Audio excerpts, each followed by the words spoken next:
Afternoon. I hope you're all well today. It's Wednesday. There's no football, which is a bit weird, because Liverpool always seem to be playing football during the week, but this time we're not. So we can all sit here and watch other teams. Actually, let me take down that banner because it's not a calling show. Sorry, not a calling show. First of all, just want to put this out here right away. Well done, Arsenal. Well done, Arsenal. Fantastic result. They beaten Real Madrid 3-0 at their ground. Absolutely fantastic result. Lots of flowers all around. Not sure what Madrid turned up at that game, because it certainly wasn't Real Madrid that we played God knows how many times in a row over the years. It wasn't even the Real Madrid that turned up to Anfield. So clearly, it looks like Real Madrid underestimated Arsenal, which, as an Arsenal fan, you should be a little bit insulted by that, if I'm being completely honest, because they genuinely turned up thinking they just steamroll you. Like, they had no game plan. They just thought they could beat you. And you'd obviously worked a number of months on being able to combat them, because that was your biggest game of the season. I mean, unfortunately, you probably got a bigger game when you play PSG, if you ask me, because they're the ones who are really hard. Because we beat Real Madrid at Anfield, remember, with a lot of our players missing. Trent wasn't even in the team. We were missing a number of players for that game, and we still beat them. So big flowers to Arsenal for beating Real Madrid. Fair play. It might have cost you Saka. I don't know. It might have cost you Timber. I don't know. It might have even cost you Moreno because of injuries. I don't know, but well done. Well done, Real Madrid. Okay, sorry, well done, Real Madrid. Well done, Arsenal. Okay, that's all I'm saying about it. Okay, now, Liverpool, back to the real stuff. So, loads and loads of bombers which have happened recently. Obviously, I'm going to talk about that. Kingsman, 100%. Loads of bombers. David Ornstein dropping a few bombs. I actually watched the stream that he did on ESPN USA, where he talks about Liverpool in depth for quite a bit of time.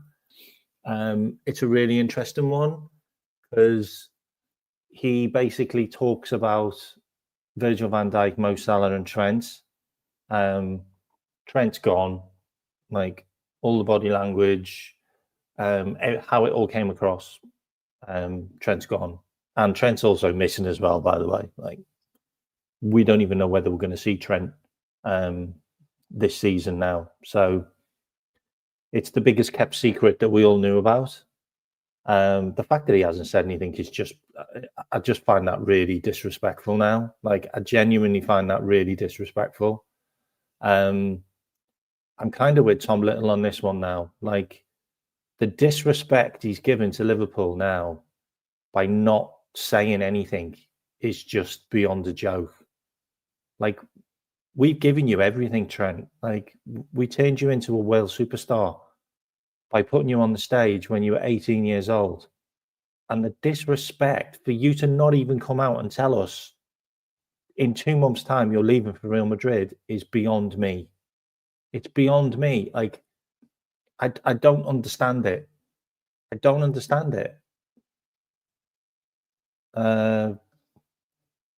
We can talk about some of that stuff in a bit. Red Rebellion, all right.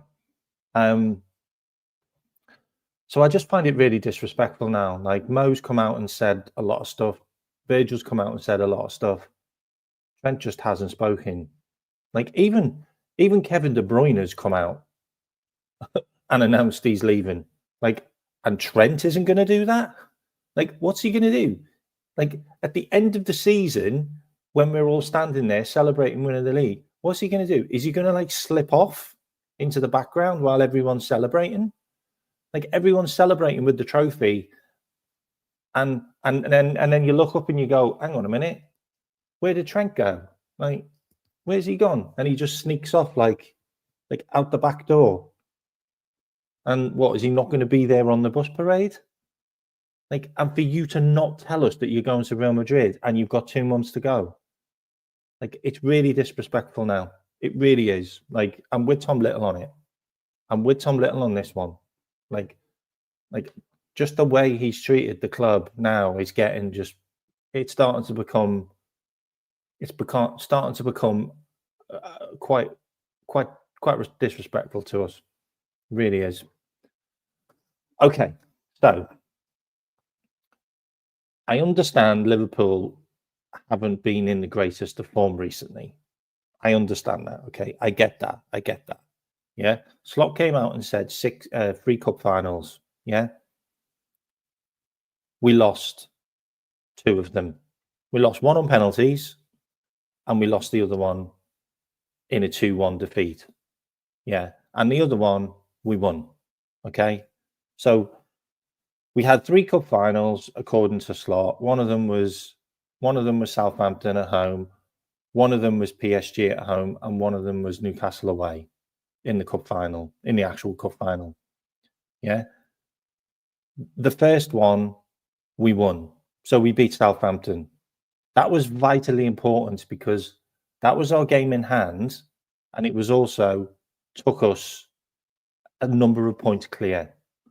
That was vital that we won that game, because if we didn't win that game, Arsenal were we were catchable to Arsenal. Okay, it would have been 2 games potentially that they could have caught us, and 2 games isn't enough. It's not enough in any league title running. The other game was PSG at home. We got beat. We got beat by PSG. We played really well, and Konate gave away a dumb goal. Konate's just give away another dumb goal in the game that's just gone. Okay, we talk about Konate in a bit. Konate gave away a dumb goal, yeah, and he left it there for the guy to tap it in on the line, Dembele. Yeah, we missed a hatful of chances, and we lost on penalties. It is what it is. They're a really good team, PSG. Let's not get this mixed up. Like, they could potentially win the Champions League. I actually think they'll win the Champions League this year. And the reason why I think they'll win the Champions League this year is because they can rotate their entire team from here to the end of the season, because they've already won the league. They've already won the league. So they can literally rest every single player, just like they did for the game that we played them. They rested their entire squad the game before and the game before that. We couldn't. We can't rest our squad. And the reason why we can't rest our squad is because we haven't got a good enough team. We haven't got a team that can win us games if we're not playing at least 8 good first team players. At least 8. And that's huge. That is huge, because if you have to play at least 8 of your first team players every single game, at the end of the season, when you played 31 games in the Premier League and 12 games in the Champions League and 6 games in the Carabao Cup, guess what? You're going to be knackered, and your players are going to be fatigued. And Slot hasn't come out and talked about fatigue, and he hasn't talked about players being knackered, but you can tell. You can tell he's flogged the team. He's flogged Gravenberch, he's flogged McAllister, he's flogged Robinson, he's flogged Virgil van Dijk, he's flogged Salah. You can tell. You can tell. Unfortunately, that's just how it is right now. Yeah. And we are going to stumble across the line. We really are. But you know what? I don't care. I don't care. Like, stumble across the line. Because guess what? We've not been able to stumble across the line for the last 4 years. We've not been able to stumble anywhere near the line in the last 2 years. And I'm not counting this year, I'm counting the years before. So, I don't care. I don't care if they're 1-0s. I don't care if they're all draws. Because guess what? We draw every game, we still win the league. Like, it's just the way it is. But I'm fine with it.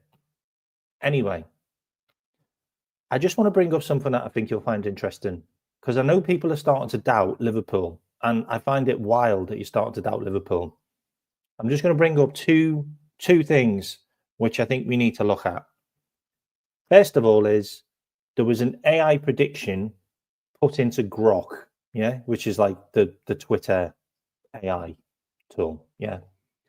And it basically predicted the Premier League, how it will finish, compared to games that are won and games that are lost, and form from teams and the way teams have played against each other in the past, because it means a big thing. Have a look at this.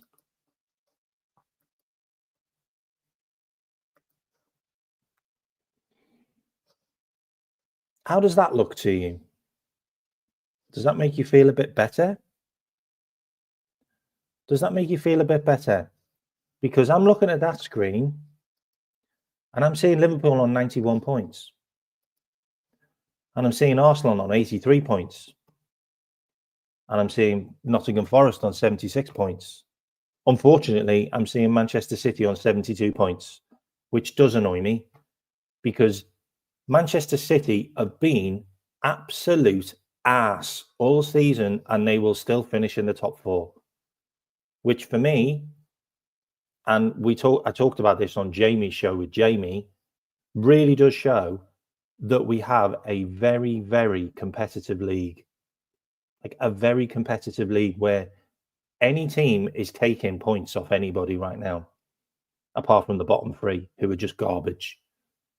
But it is wild that Manchester City and Chelsea could finish in the top 4 or 5, and they are absolutely crap all season. And it's unfortunate that Newcastle might miss out because I think Newcastle have been pretty good, if I'm honest. Like, they've been good to watch. And so has Bournemouth. Bournemouth have been pretty good to watch as well. According to Grok, Aston Villa, Brighton, they're going to miss out. Probably Aston Villa because of the Champions League and the Cups, where there's a chance that Aston Villa might win a cup, a domestic cup, and potentially they could still win the Champions League. I mean, I understand that they've got PSG. Like, I understand they've got PSG, and then potentially they've got Arsenal. If they get past PSG and they beat Arsenal, that would just be the funniest thing I've ever seen. Because Arsenal sacked Unai Emery and all the Arsenal fans wanted him out, and that would be hilarious. It's a really good point.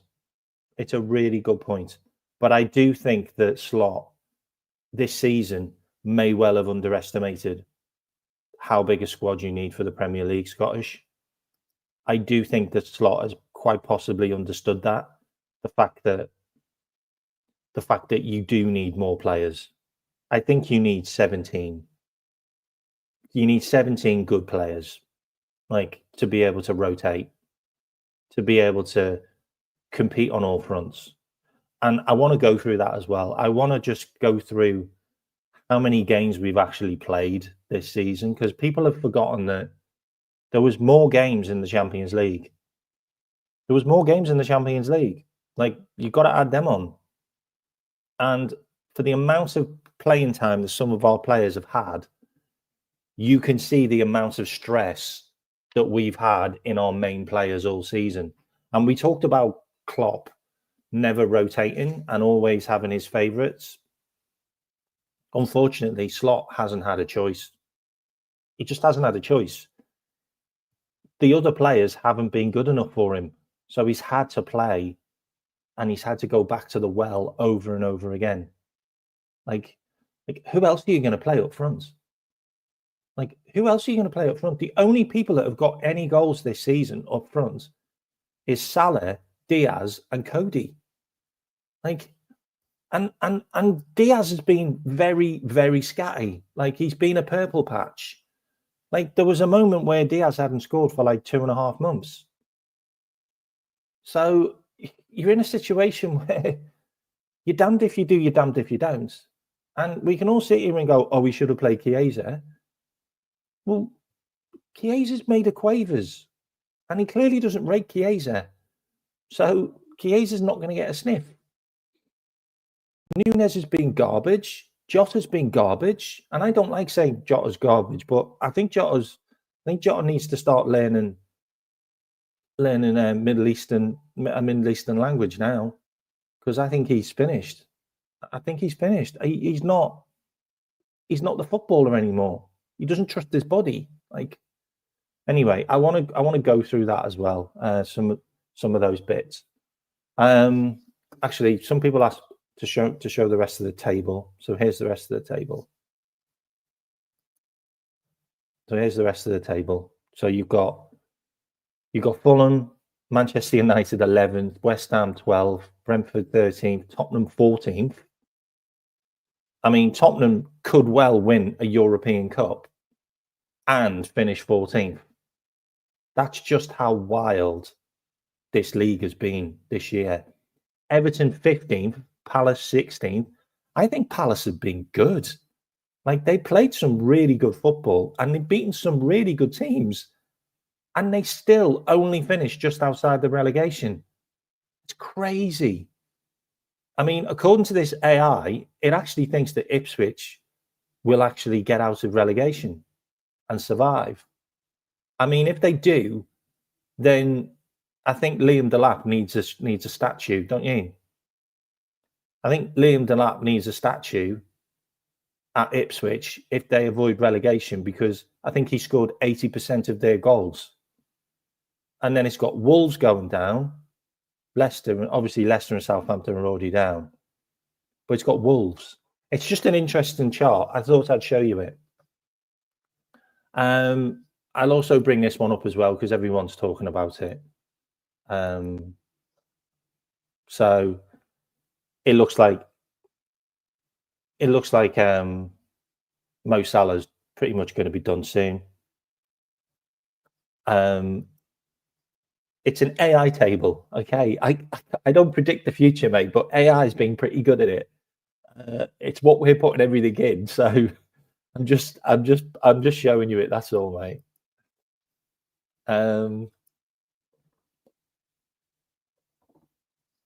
Yeah, I know, that's funny, isn't it? It'd be funny. They won't win it.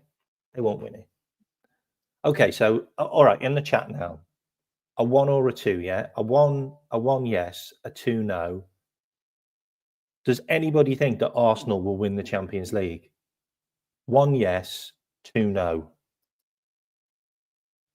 There's 50 of you in here. Come on.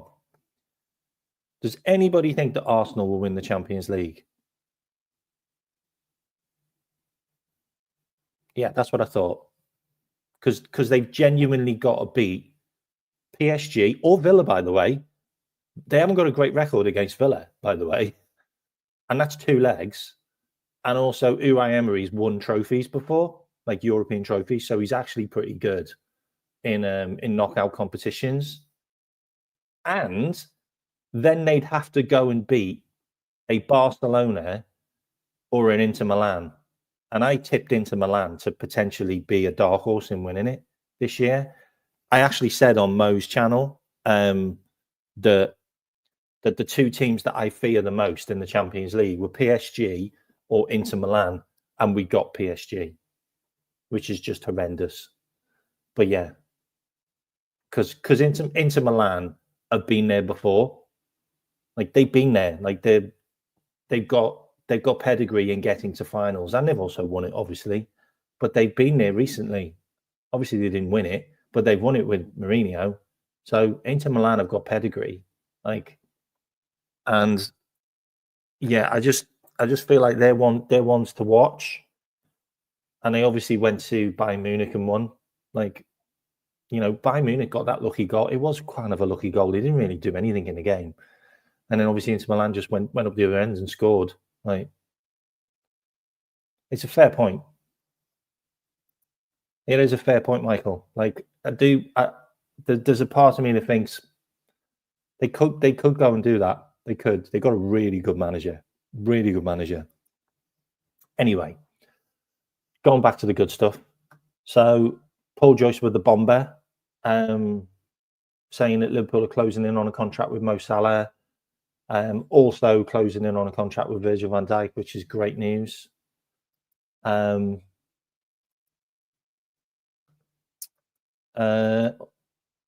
else did I want to show you?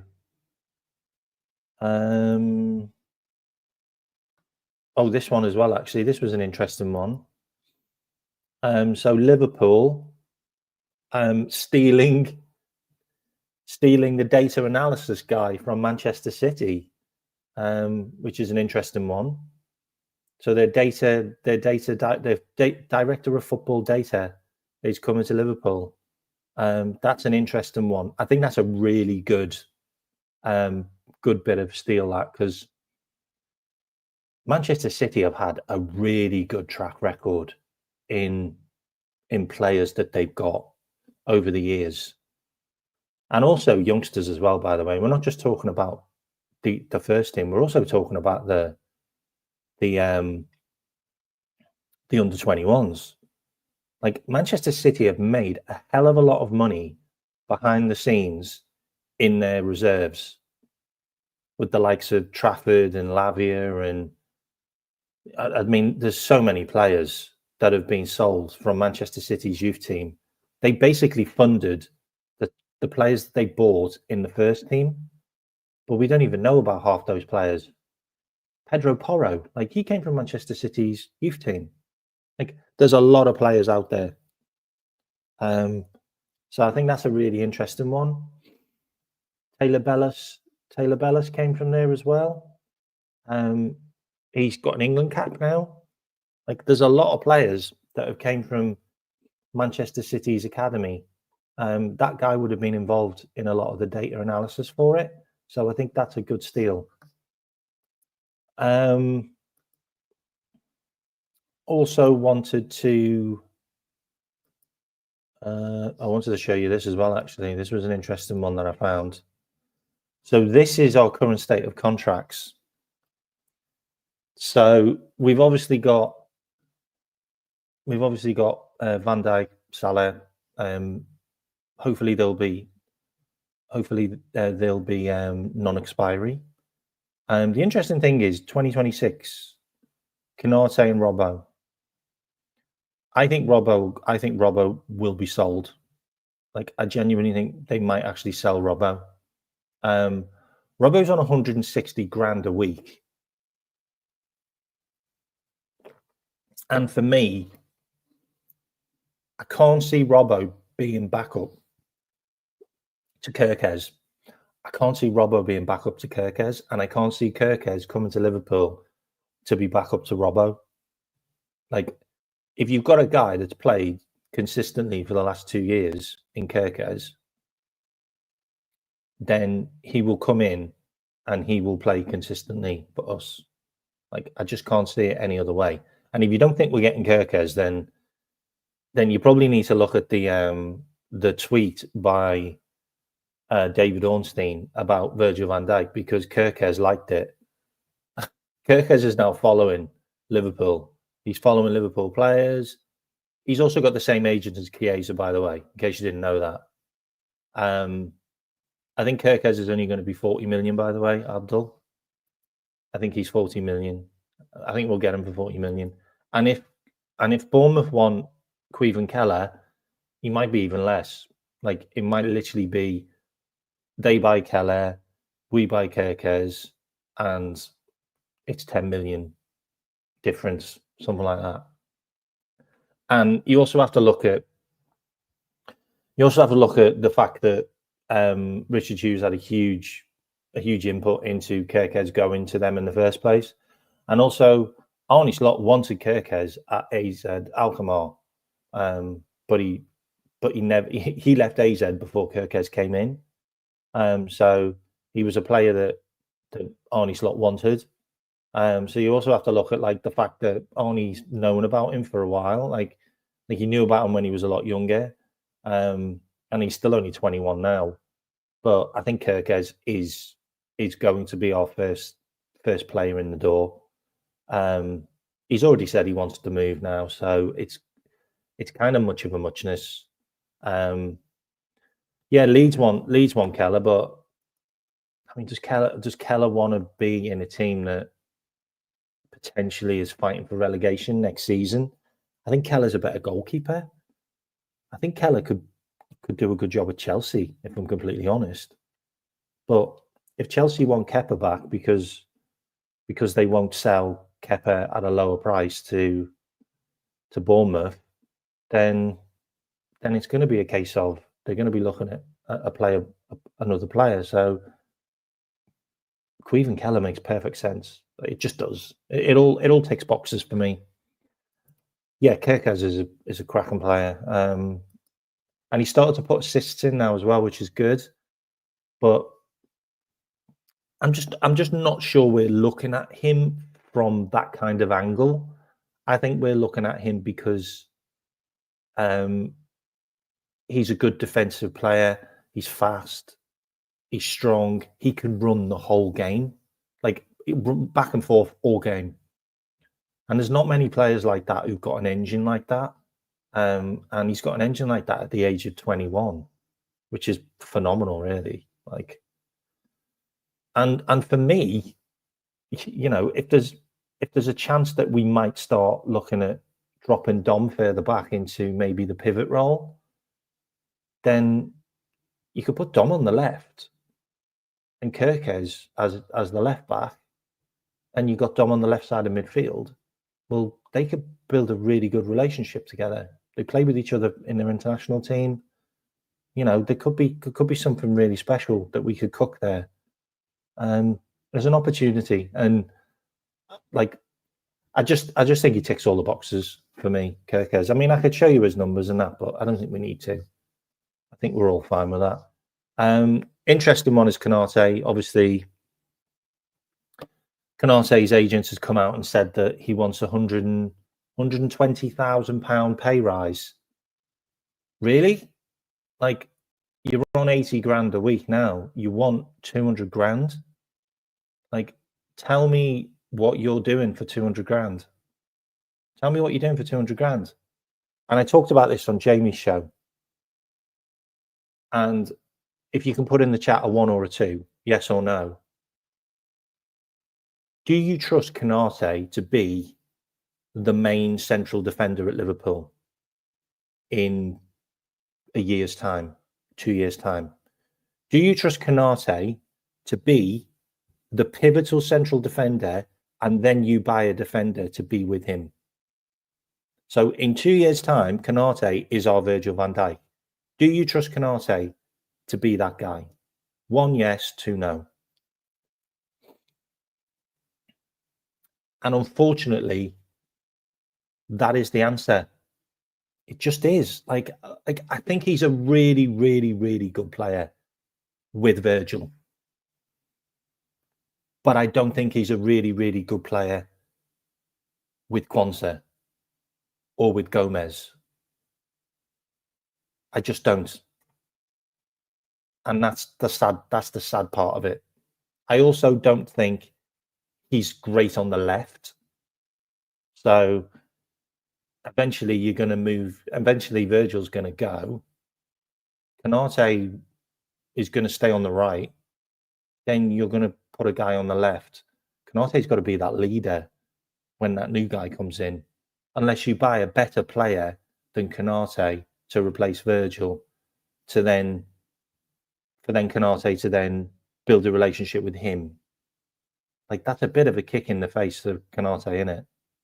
But for me, what Konate did at Fulham, he's already done about 3 times this season. He just has. Like, he did it at PSG. Really important game, by the way, where he effed up and they scored a goal. Like, that's unforgivable. I'm sorry. That's just unforgivable. And we've all gone crazy on Kwanzaa doing some bozo stuff. Kwanzaa hasn't cost us any goals. Like, Kwanzaa hasn't been the reason why we've conceded goals. Like, Kwanzaa hasn't done that. And everybody's on Kwanzaa's case going, oh, he needs dropping, he needs selling. Like, he's not reliable.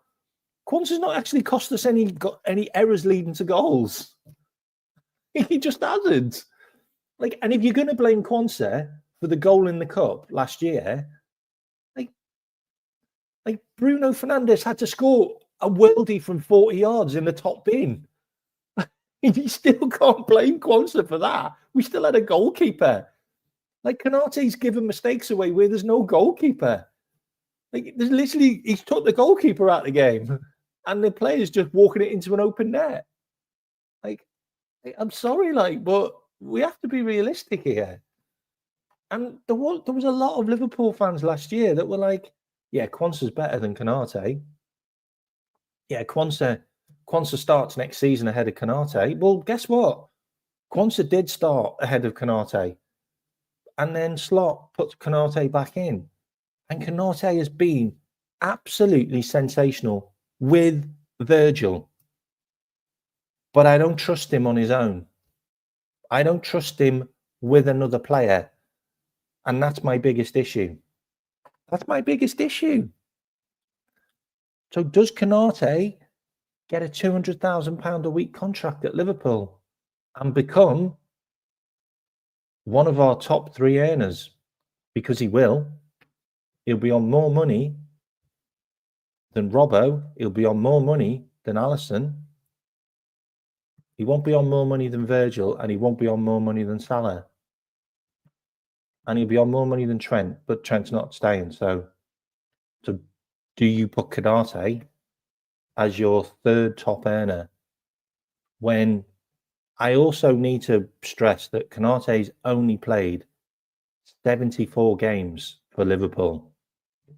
That's less games than Harvey Elliott. I'm not joking. That's less games than Nunes, Diaz, Cody Gakpo, and he's been at the club 4 years. That's a big issue for me. That's a big issue for me. He does. I think he does deserve 150. I think he deserves 150, 160. I do. But when you're putting him as your 3rd top earner, and potentially, just potentially, if Mo Salah and Virgil go after a year or 2, he will be the highest earner at Liverpool on paper now, because he will be the next contract that will be signed. So potentially we'll be signing him to a 5-year contract at 200,000. He will be the 3rd highest earner, and the other 2 will leave when he's still being paid the most money.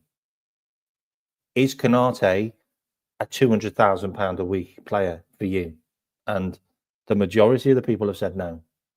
So the question is, with 1 year left on his contract, do we sell him to PSG? Because we may be able to get more than we paid for him now. But if we wait and we go through the same scenario that we're going through now, where we're negotiating forever, then it's going to be a case of Konate walks out the door on a free and we don't get a penny, and we lose £32 million down the Swanee. That's the problem. Because I said this on Jamie's show, I think I've also said this on other shows as well, is over the last couple of years, we've let over £200 million worth of players walk out the front door with nothing in return. With nothing in return. And I get it that you're going £200 million. You haven't even included the wages. Like some of those players that we let walk out the door, they were being paid mega bucks and they were never playing. Like Thiago, Naby Keita, Oxlade-Chamberlain, all being paid huge amount of money and never touching the football pitch. I mean, if you really want to work it out, I'm pretty sure Thiago cost us 80 million in wages and he played half the games. So potentially he cost us 40 million in wages and he never played. So we paid him not to play and he cost us 20 million anyway. So potentially Thiago cost us 60 million and he walked out the door. Like, you just have to work these things out. And Liverpool are going to do that with Edwards in charge. And then you also have to look at Andy Robertson. Is he worth renewing a contract? He's on 160 grand a week. Is Robbo going to take a pay cut? If he does take a pay cut, is he going to take a reduced time in the team? Is he going to let Kerkez be our first team left back? Because he's clearly not good enough to be our first team left back next season because he's going to be 32. I think he's 32 in January or February. So then you're going into another season with Robbo on a free when potentially we could get 15 million for him. Potentially you could get 15 million for him. You'd be able to get 10, 15 million from Celtic. Or you might even be able to sell him to Bayern Munich. Like Bayern Munich have lost Alphonso Davies for a year. So potentially Andy Robertson can be their starter next year. So do you move him on? And then you're in a situation where, well, do you move Robbo and Tsimikas on? Because Tsimikas is only on 2 years contract then. And this is the whole situation. And this is the conversation we need to be having. Like, we need to genuinely be having this conversation because this is what Liverpool is all about now. Liverpool is all about sustainability. It's all about making sure we don't have situations where Virgil, Mo, Trent, Konate and Robbo are all down to fucking 1 year. All down to 1 year. All of them. 2 months' time, we've got 5 players all down to 1 year left on their contract. And if you want to add them on, we've got 6, 7, 8, 9, 10.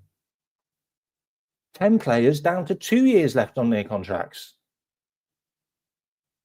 Like, it's just an absolute joke because the last 4 years, the only contract we renewed was Mo Salah. Was just Mo Salah. Like, and then the year before that, we did about 5 or 6 contracts, all 5-year contracts, apart from Trent, which was 4. And it's a duty of care. And it's just an absolute piss poor indictment of the club that's been ran like a clown show for the last 4 years. And that's why I've said so many times on so many shows, I am so glad we've got the adults back in the room. Yeah, no, I wasn't talking about his contract. I was talking about the fact that he's done his ACL and he's out for like a year. I wasn't talking about his contract. He signed a new contract and then he got a massive injury for Canada and he's out. He's out now. He's done for like a year. So they will have a left back. They will have a left back space. And that is another point which we probably need to actually look at and have some kind of realization that is this the time to just clear the decks? Is this the time to just clear the decks? Like, is it? I don't know. Like, I've talked about this a number of times, and I did say, I think maybe 20 go. Like, I genuinely said, I think we could be looking at 20 departures. And it's very, very feasible. Like, it's very, very big up AA, by the way. It's very, very feasible that we could literally go, you know what? We got this guy in. He's new to management. He's been a manager for like for top teams for less than 4 years. Like, let's just get that straight. Like, he is a rookie manager. We've got a rookie manager that's come in with Jurgen's team, loads of Jurgen's players that he couldn't get a tune out of, by the way. Jurgen's not been able to win a league for 4 years. He's come in and he's absolutely pissed the league. He pissed the Champions League. He got us to a cup final with somebody else's squad. And we're sat there going, oh, well, he was left a good hand. He was left an amazing team. No, he's done amazing stuff. Like, we need to give the guy some credit. Like, he's lost 2 games in the league all season. And I'm going to show you this because people need to just take a deep breath and just look at how good we have been. That is the league. That's the Premier League. The red bit is the losses. We have been fucking unbelievable. Like, and when I talk about Liverpool now, I get goosebumps. And I get really giddy and excited about us because we are fucking awesome. Like, we are doing shit that I just couldn't imagine. Like, with a guy who's not even signed a player. He's not even signed a player. Like, and everybody's talking to him about players, and he's like, nothing to do with me, mate. Nothing to do with me. I just work with what I've got. Okay, cool. Well, guess what?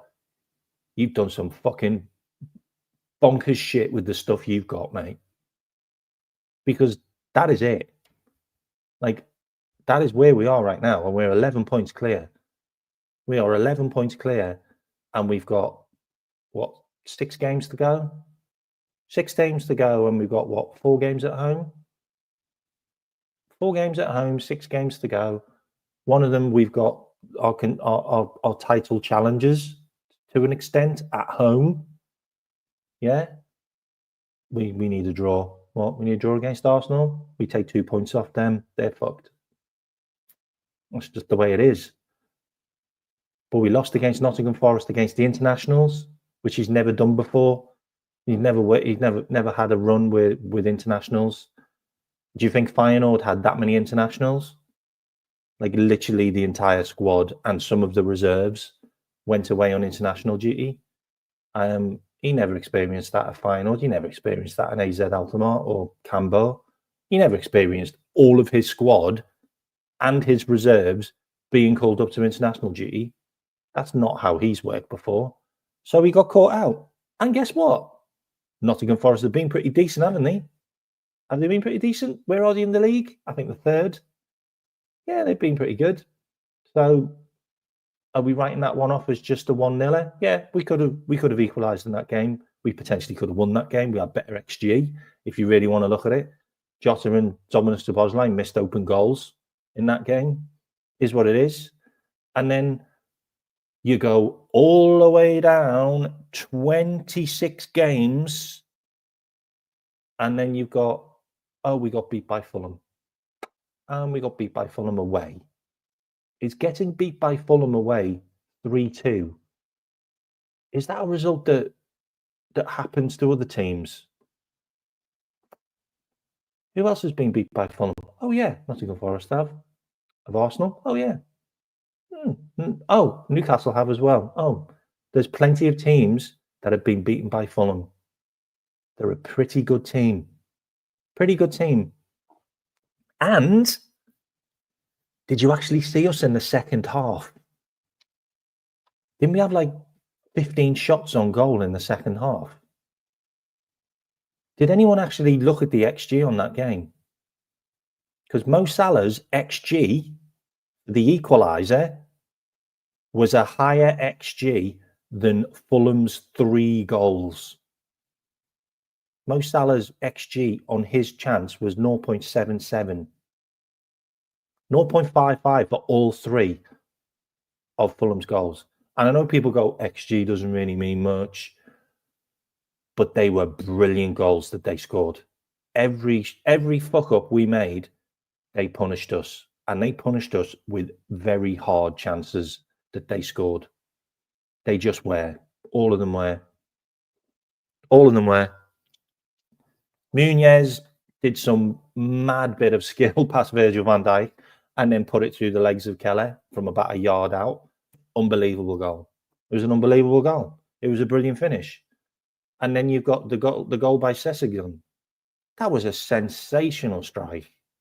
Like, goalie, just no chance. It is what it is. It is what it is.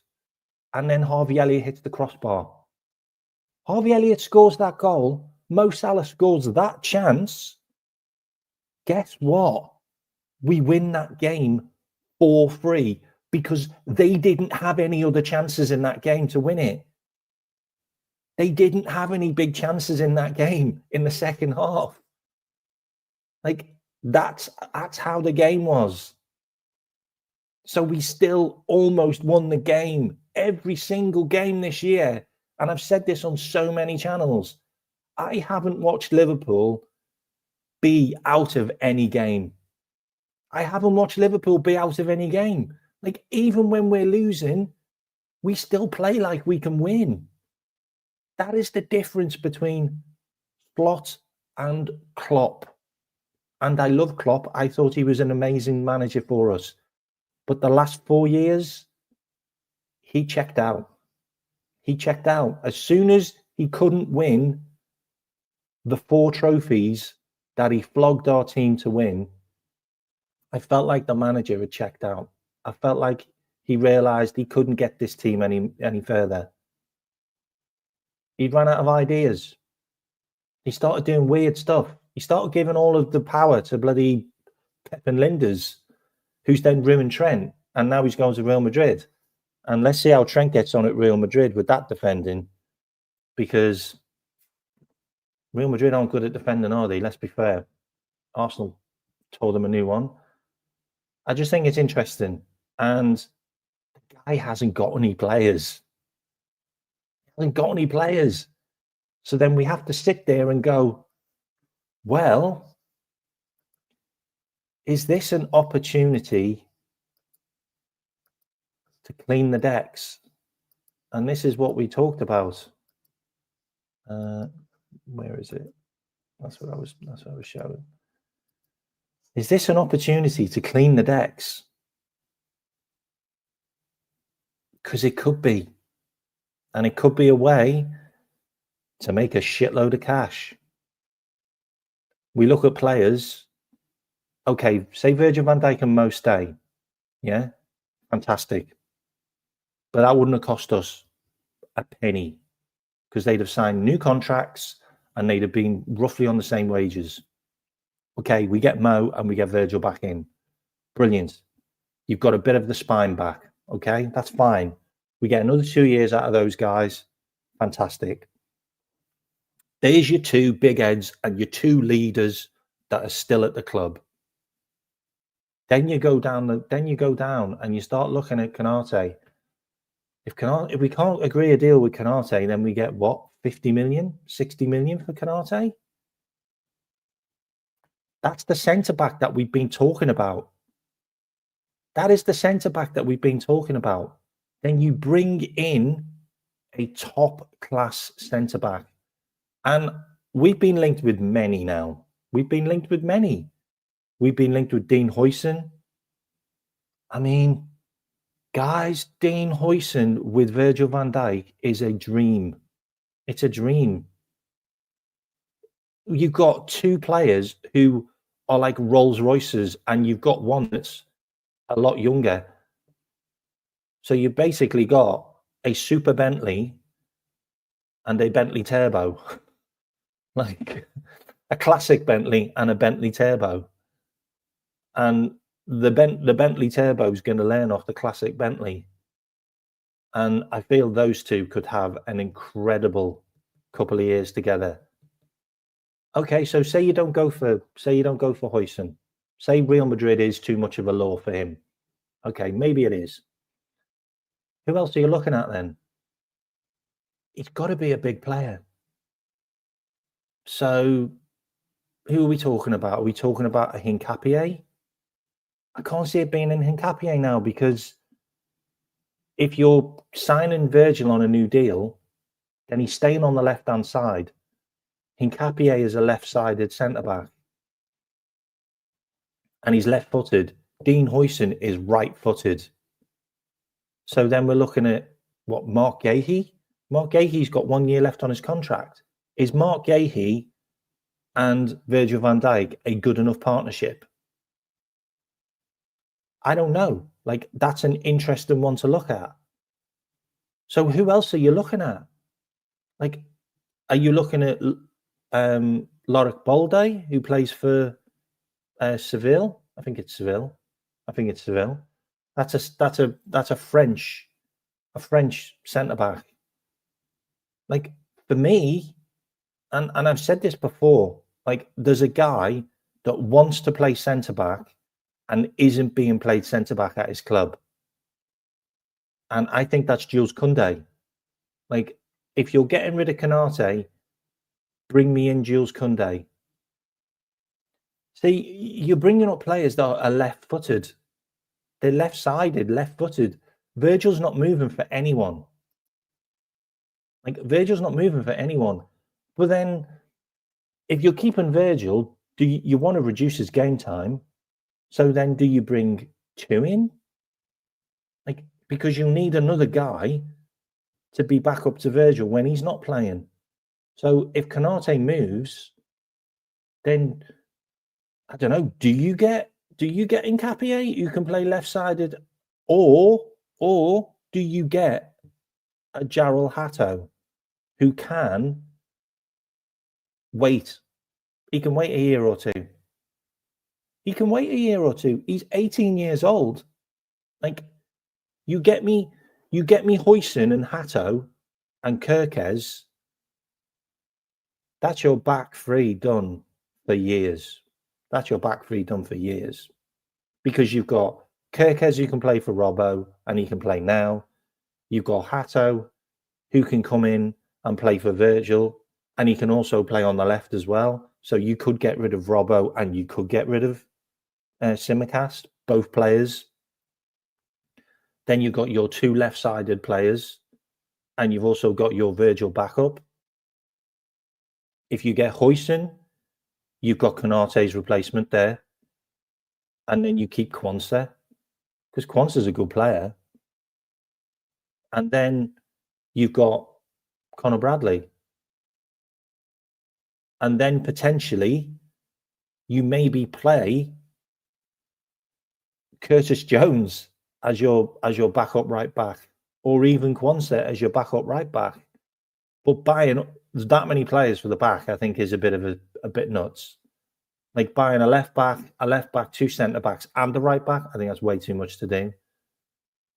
But if you get a left back who can play centre back, or a left back and a centre back, then I think your quid's in.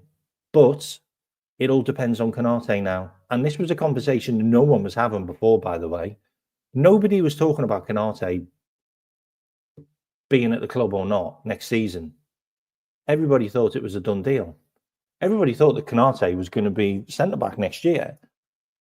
But now you've got a conversation where Konate might get sold, and that's crazy. Sell Robbo and Costas, bring Kerkez and Hatto, Kerkez and cover Virgil van Dijk along with Huijsen. I mean, for me, it feels like we may well be doing something which is future-proofing us for the next 5 years.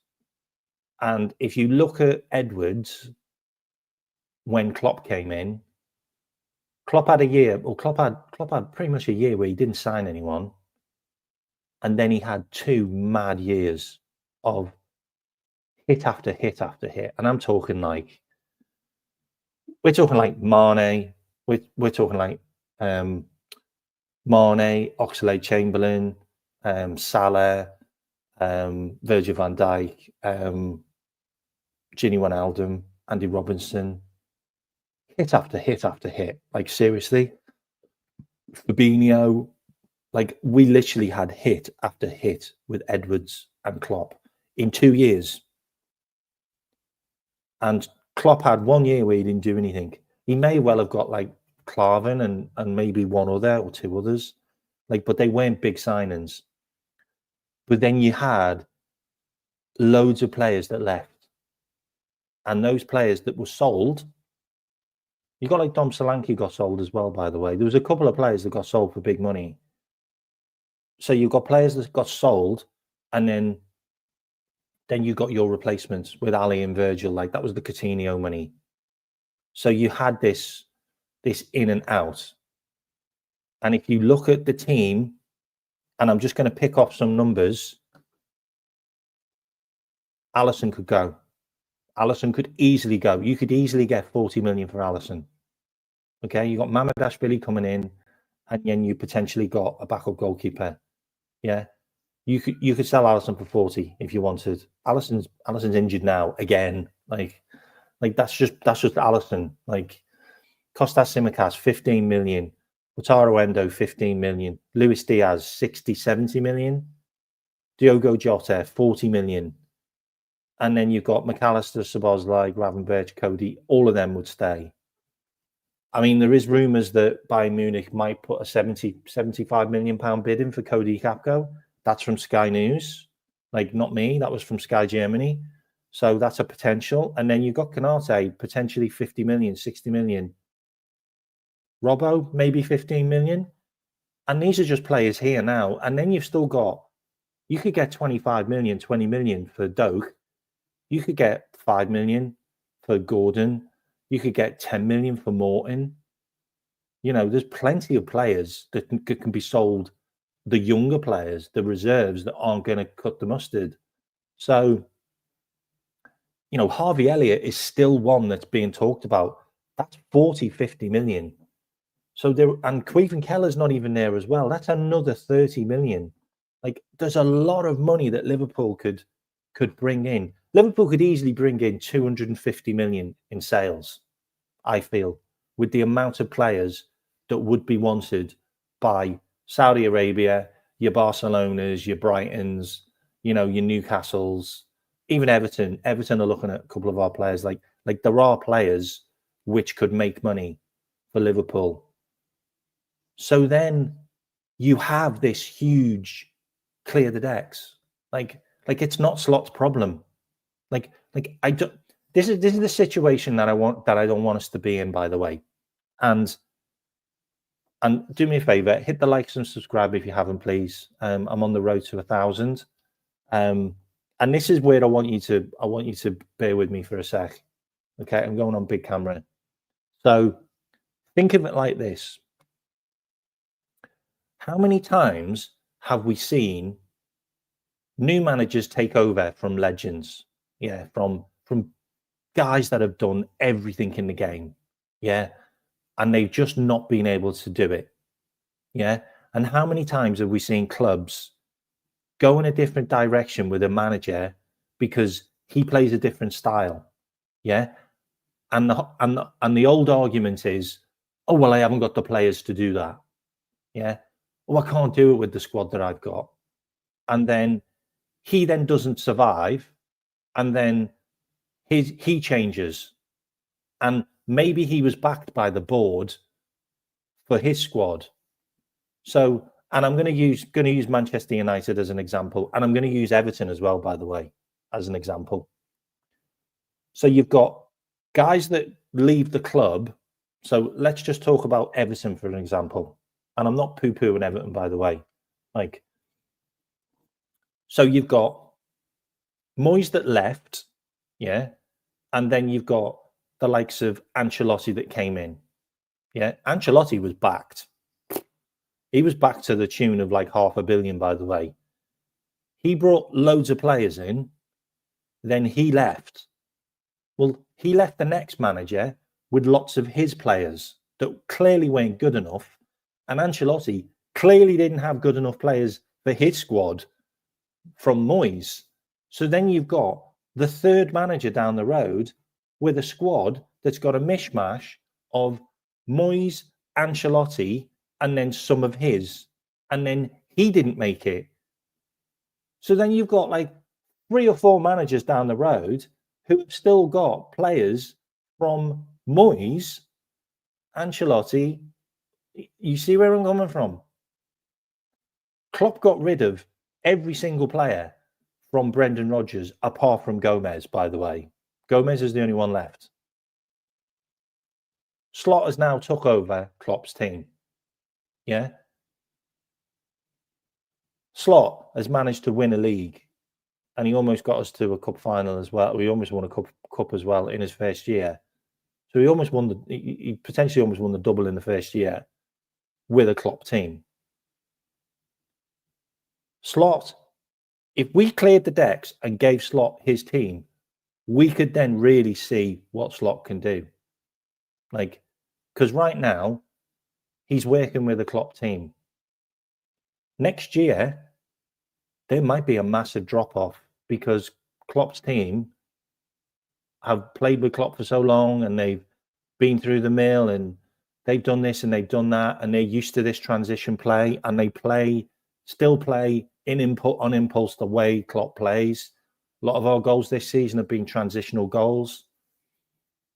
Slot's been able to rotate with what he's got, but he hasn't got a good enough rotational squad. Clearly what we see. Would it not make sense if we cleared the decks and gave Slot 10 players? Go and buy 10 players. Go and buy your 10 players you want, mate. And then you've still got a couple of the big heads who Klopp obviously bought because he bought everybody. So then he's got 10 players and he's got Mo Salah, he's got Virgil van Dijk, potentially Alisson, potentially he might still have Robbo. Obviously McAllister, Szoboszlai, Cody Gakpo, and obviously Conor Bradley, and I'm trying to think of some others, Curtis Jones.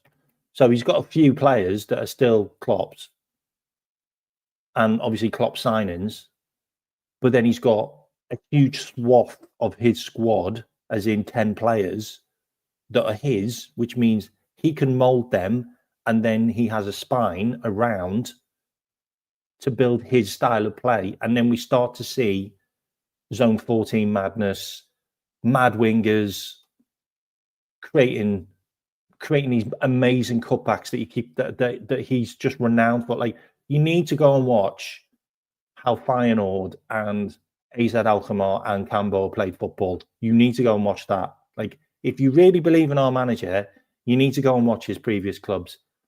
And you need to go and watch one game in particular where Feyenoord demolished Ajax, who were top of the table at the time, 5-0.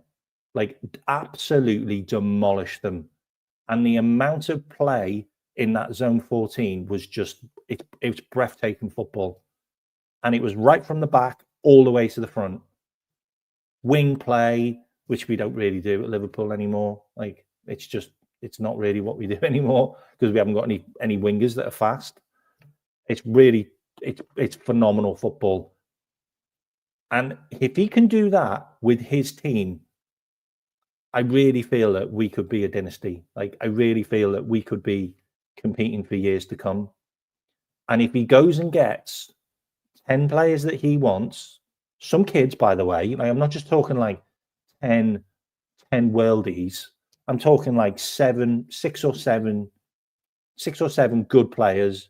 Maybe 4 of them are like 50 million plus players, like really good players who are about to hit the peak, like your Mo Salahs and your Manes and your Fabinhos and those players that Edwards bought hit their peaks, like just about to get there, and then have like 1 or 2 seasons before, boom, they're going to be world class.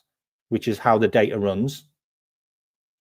And then he's got a couple of Giovanni Reeds and, those kind of players that we haven't quite heard of, but we know the data is going to be great for them.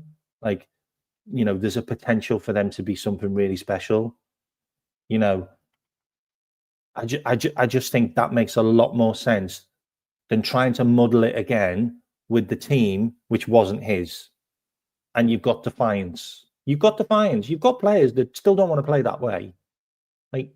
Like Robbo's done nothing this season, no assists, still does dumb football, still plays really boring stuff now. Like his passing's regressed.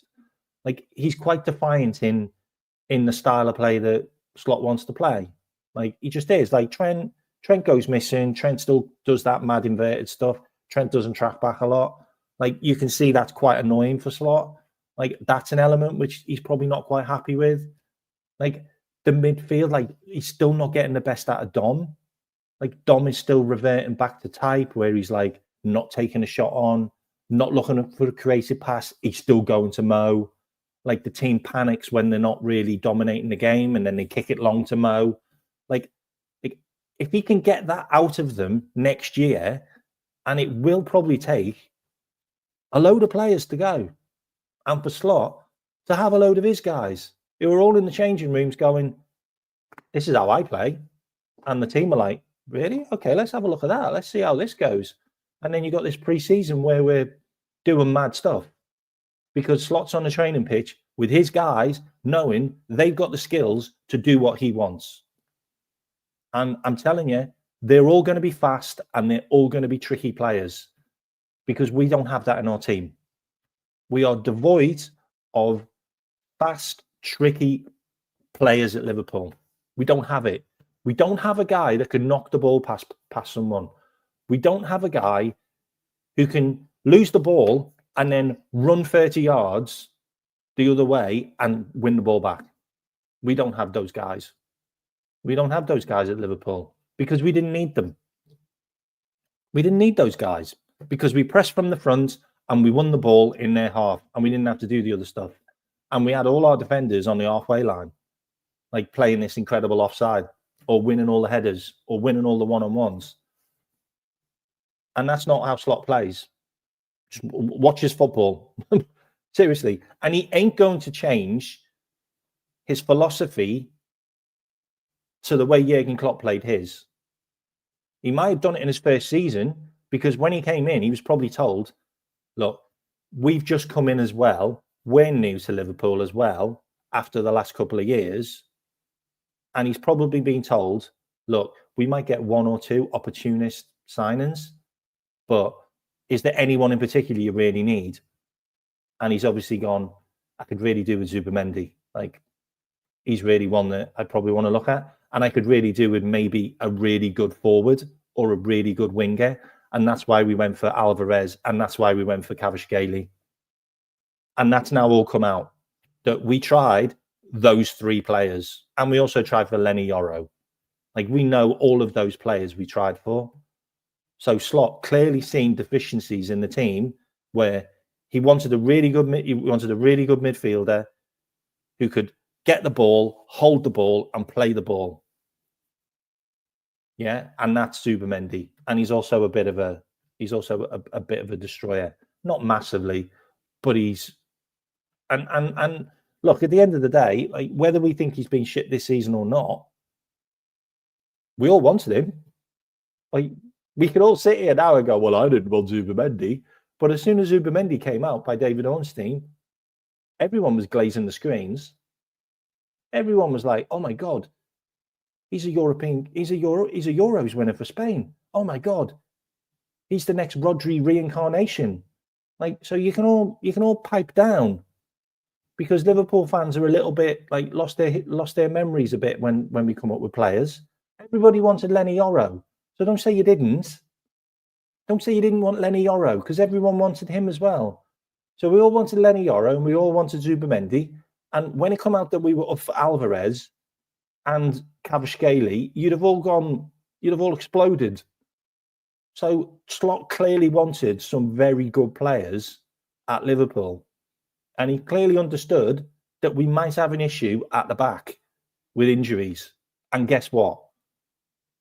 We did. Because Konate got injured and we had to play Gomez. And luckily, Gomez delivered, but then Gomez got injured. And then we had to play Konate. And then we had to play Endo. And then we had to play every other effing player at the back. And luckily, we've still got Virgil, who's made of fucking iron girders. Because if we didn't have Virgil, and I don't know where we'd be. But next year, fingers crossed, we keep him and we keep Mo. And we keep maybe one or two other really integral pieces. I really hope we keep Konate, because Konate and Virgil are the best centre-back pairing in world football. I don't care what anyone says. Like, we concede less goals, we concede less chances, we win more headers. Like, when those two guys are on the pitch, it's just a fact. Like, just run it back. Run it back again for me. Let me have a fit Ali all season. Let me have Virgil and Konate, and let me have McAllister in midfield and Mo on the up front on the right hand side, or playing in the 10 or the 9. Let me have those. The rest we can work with. The rest we can find other players. But let me have those guys, please. And we are 70% there. With just them in the team, I think we're 70% there. That's how integral they are. Like, yeah, I'm a massive Caicedo fan. Like, if we'd have signed Caicedo that season, we'd have won the league. Like, I don't care what anyone says. We'd have won the league if we signed Caicedo. It's an interesting one, but that's kind of where I'm sitting with it. And it's like, I don't want us like running this shit back again by going, oh, well, we can give Stefan Bacesic. Like, what is Stefan Bacesic going to do for us? He's in a relegation battle in Spain now. Like he's still a kid. He's still not played enough football. Like, I've got big issues with Gravenberch. Big issues with Gravenberch. Like for me, Gravenberch he's not a DM. I don't care what anyone says. If he's put in a box, he can't get past anyone. So he goes backwards or he goes sideways. And that's the problem with Gravenberch right now. He can't run at players. And the way teams are set up now, they're preventing our defence from giving the ball to Gravenberch. And if you can't get the ball to Gravenberch, then what's he doing? Like, he's not doing anything if you can't get the ball to him, because he's not a destroyer. He's not great at passing. So what is he? Like, he's a runner. Like, he's just a road runner. Well, for me, just put Dominic Szoboszlai there. And just put Dominic Szoboszlai where Gravenberch is, and then put another player in the number 10. Like, you know what I mean? Or put Gravenberch in the number 10. I don't care. Like if Grav can't run and he can't turn his body and get past players to then take the ball from one end of the pitch to the other, which he was doing for half a season, then what is he doing at Liverpool? Like, what is he doing in the midfield if he's not doing that? Like, and that's the biggest issue. It's just the biggest issue. And I said this on loads of channels. Like, don't be surprised if teams work out Slot. Don't be surprised if teams halfway through the season start to work out how to play against Slot. Don't be surprised. And don't be surprised if we have players that are shit for a number of games. The teams will just go, you know what? I'm not going to mark him because he's crap. We'll just put another player on Salah. Does anybody really need to mark our number 9s? Do they? Do defences need to put a player on our number 9 anymore? Did he need to put 2 players on our number 9? Maybe in other games, they were like, you know what? Jota or Nunez they're really dangerous. We don't want to let them get free. So what we'll do is we'll put 2 players on them, or we'll drop a midfielder in to mark them. They're like, well, we don't need to put that midfielder on him now. So guess what? We'll put that midfielder on Gravenberch, or we'll put that other defender on Mo, and then Mo's marked out the game. Well, if Mo's marked out the game, then he can't get the ball to Nunez or Jota anyway. And if Jota and Nunez are shit anyway, then who's scared of them? And we also have to realise as well, and this was something that I brought up and I got slated for. The reason why Nunez scored 2 goals against Brentford is because nobody bothered to mark him. Nobody bothered marking him because they didn't think he was good enough to score 2 goals. And guess what? He was on his own and he scored 2 goals. Has anyone made that mistake since? No. They haven't made that mistake since. And now they mark Nunez. But they don't mark him. They don't mark him all game. And they don't put 2 players on him because Mo gets an extra player now. Tell me in any game you've seen in 2025 now that you haven't seen Mo Salah with 3 players on him. Like Mo Salah has 3 players on him all game. All game. Ryan Gravenberch now has 2 players on him all game. Like, if you take Gravenberch and you take Mo out of the game, Liverpool are not getting the ball up the other end of the pitch because we haven't got Gravenberch as the runner. McAllister doesn't do it because he's not fast.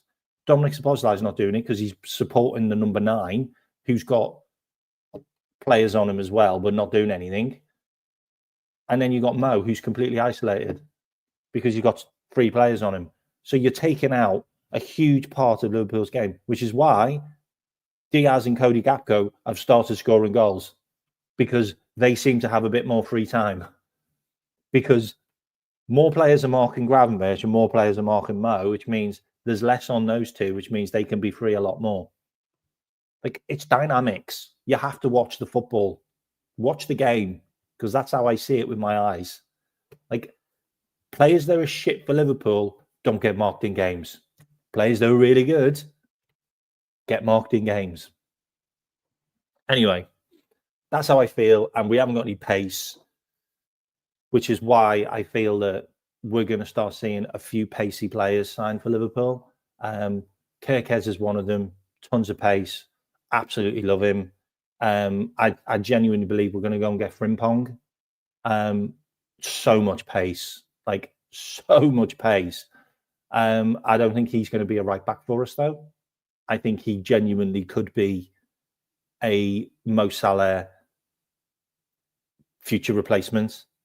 And look, Frimpong's 23, I think. He's a Dutch. He's only just got, like, I think he's only just started playing for Holland. I think, like you said it there, mate. Like, I genuinely think the formation might change. Like I do think there could be an element where we do play 3 at the back for the majority of the game. Look, if you think about it, if you think about the way we played this season, where's the right back been? Where's the right back played this season? So you're looking at Trent, and then you're looking at Bradley. Predominantly, they played further forward. They played much further forward than the left back, because Andy Robinson plays as a centre back right now. In, like, when the opposition's got the ball, Andy Robinson's the third centre back. He tucks in. He tucks in alongside Virgil. And your right back is still bombing on. He's still providing width. Like, if you look at Trent's heat map all season, Trent provides the width for the team. Like, he plays so much more like Trent used to play for Liverpool. Like, plays really wide, and he doesn't come in that often. Like, sometimes he comes in, but very rarely. Even look at his heat map. Look at his heat map this season. Look at Bradley. How does Bradley play? Bradley plays like a traditional, like, wing back. like supporting the forwards so much. Like, and he does inside runs as well. Like, Bradley is the ideal player for slot next season. Like, it's crazy that we are so hung up about Trent leaving when there is not a better player that plays the type of football Slot wants than the guy that he's got for backup for Trent. There's not a better player. Like, he provides absolutely everything we require for Liverpool next season. Like, Conor Bradley is it. Like, he really does. Like, you don't need to go and look for another guy. Like, what you need to do is you need to get a better left back who's got more awareness to defend. And Kirkes is a very good defensive left back. His numbers are great. So you've got a guy that can beat people on pace to get back.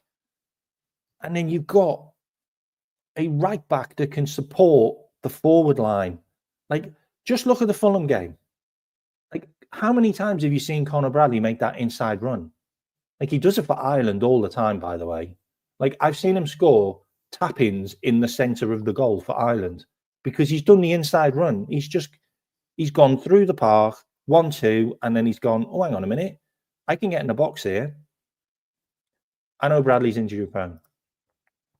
It's a big problem. It's a big problem, but I'm pretty sure it's a problem that our medical team can solve.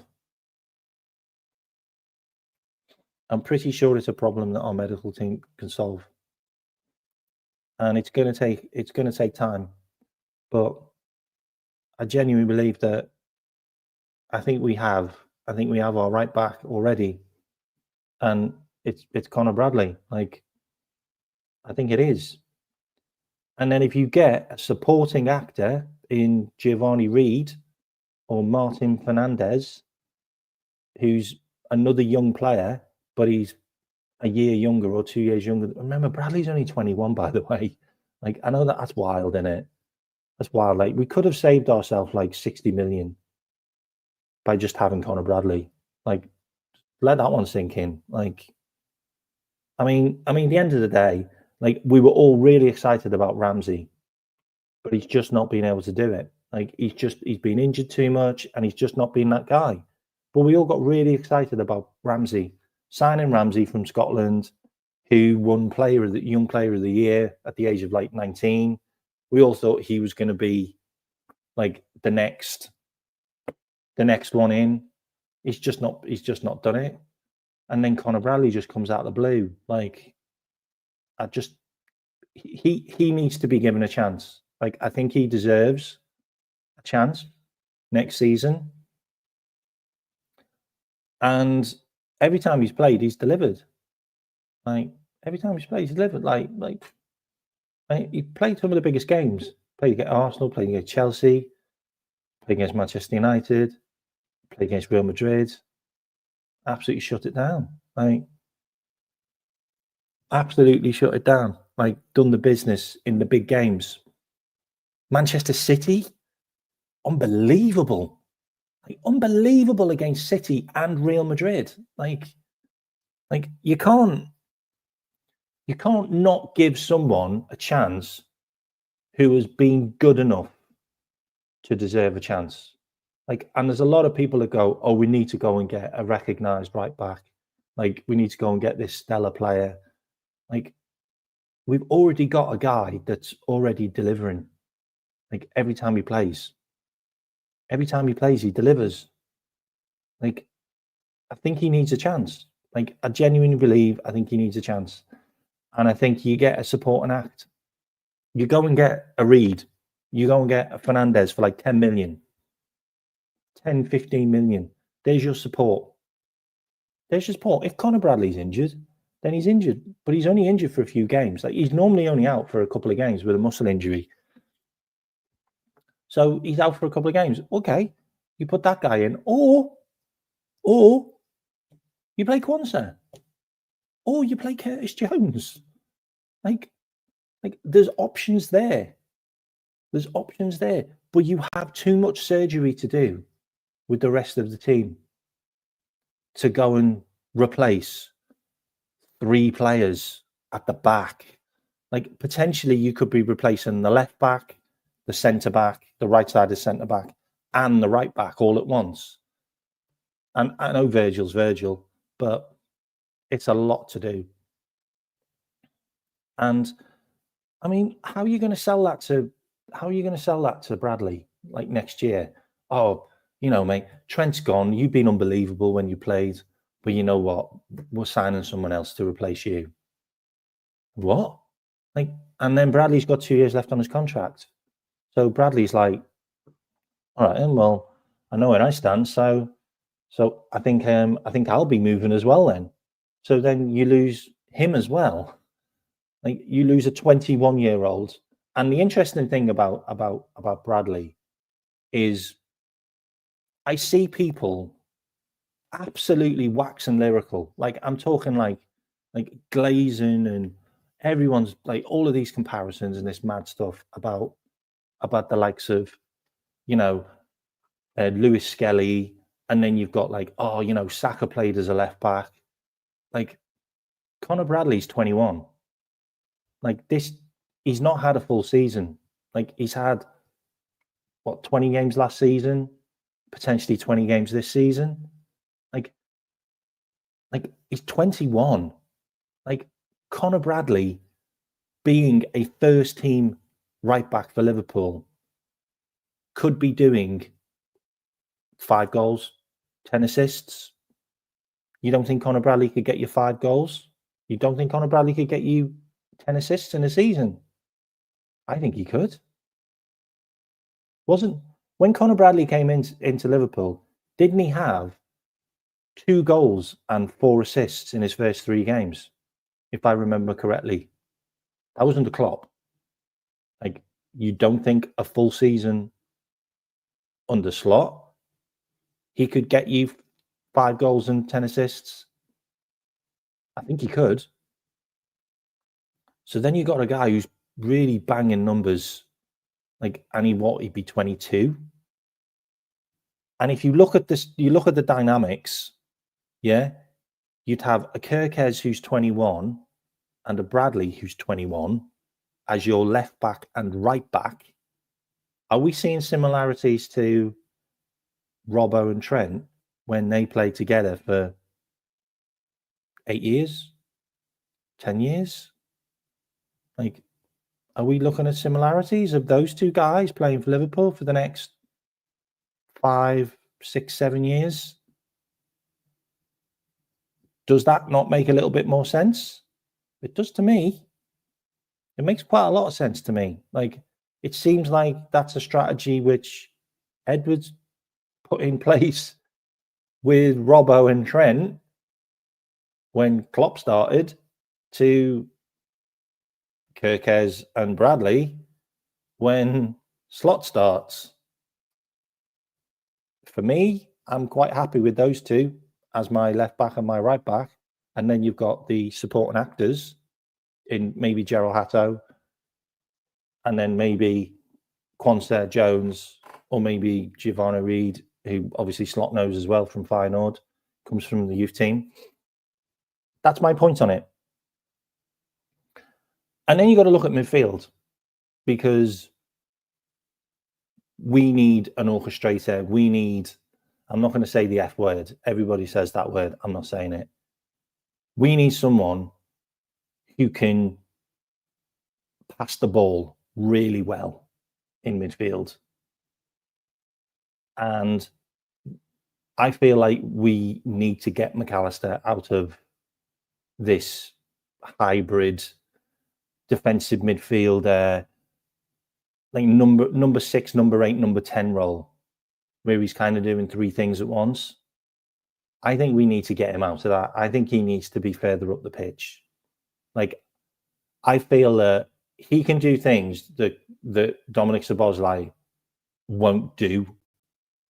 And it's not that Dom can't do them. I just don't think he will do them. And I'm starting to feel like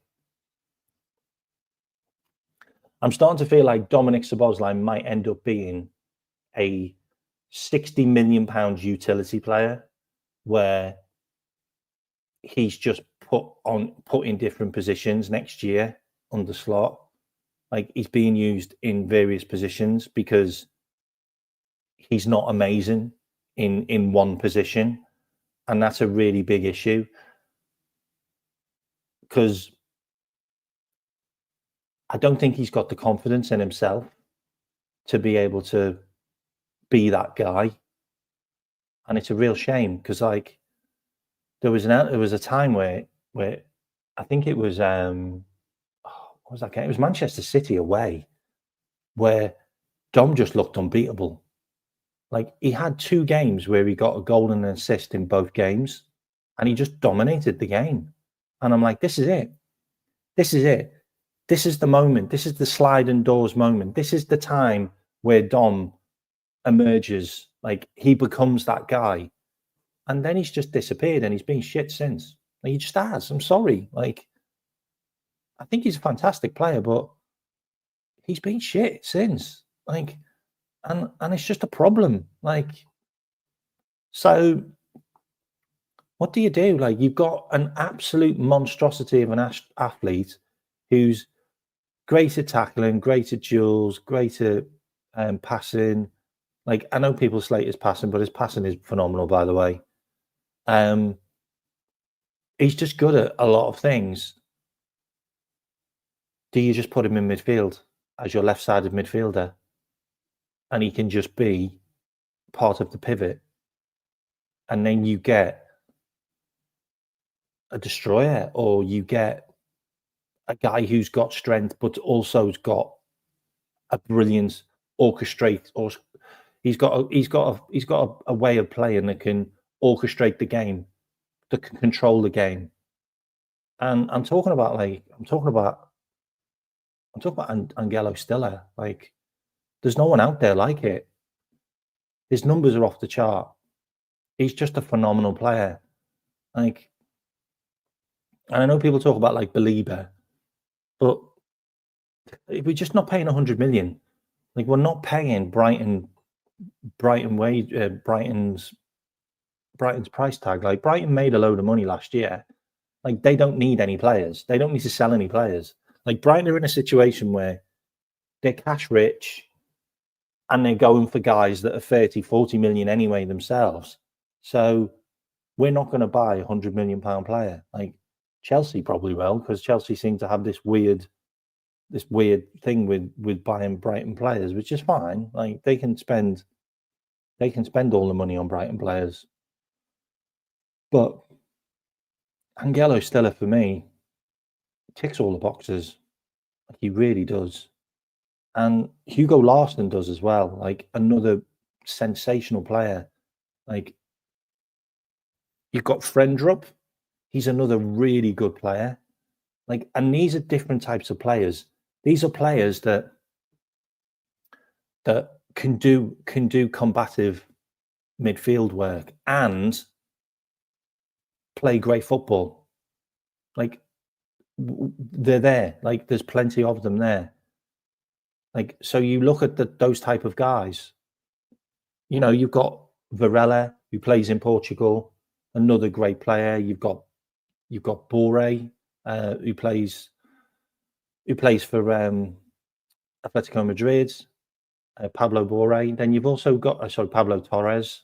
Then you've also got you've got a midfielder in Barcelona, in Caceres, who's another really good player.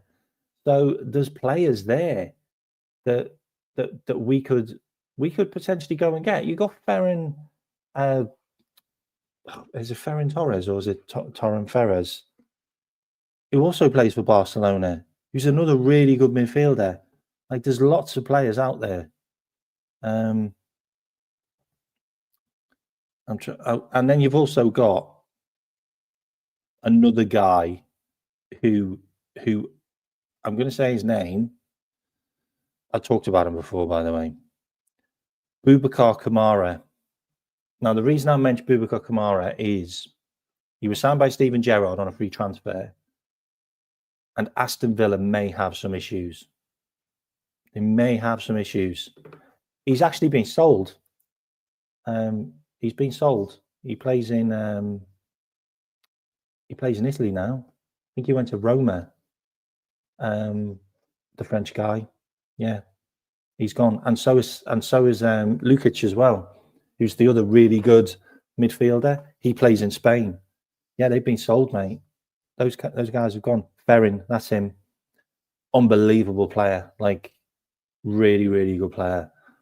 And you have to look at Barcelona's academy. Like, you have to look at some of their players that have gone into their first team that aren't making it in their first team.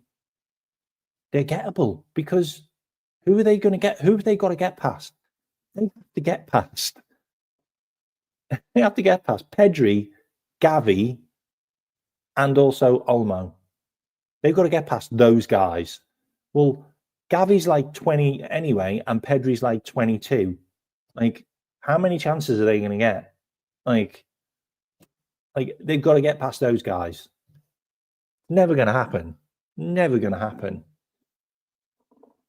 So it's an interesting one, and there's guys out there. Like, there's definitely players out there, but Boubacar Kamara, I think he's got 1 year left on his contract, or 2 years left on his contract, and he's not signed a new one.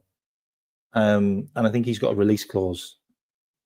He ticks a lot of boxes for me, and he's also the reason why Aston Villa now look a formidable force, because he's not injured anymore. He was injured last season. Now he's not injured. It's a really interesting one, like, for the midfielders, because I think we need a guy. We need a really good player in there who can do the job that Slot wants. And look, we like it or we don't like it, Ryan Gravenberch is not a Zubimendi. Doesn't do what Zubimendi does.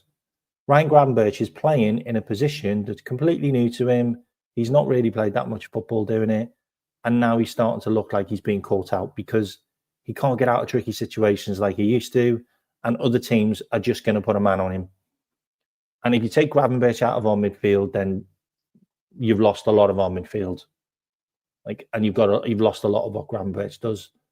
So for me, I think he needs that guy, and he may well go in and get another replacement. I don't think Adam Wharton's going to be it either, because I think they want too much money for him. So I don't think Adam Wharton's going to be that guy.